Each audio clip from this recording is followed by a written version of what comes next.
to speak perfect English. Good afternoon, ladies and gentlemen. Please don't think that learning English is too difficult. Everything can be mastered if you work hard and practice enough. You can speak wonderful English and have a perfect pronunciation. If you just remember that learning a foreign language takes time, try to find a friend so that you can study and practice together.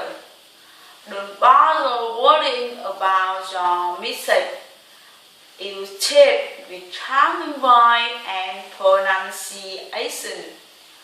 Always follow along and repeat after the speaker on the tape. It's important to make English a part of your daily routine.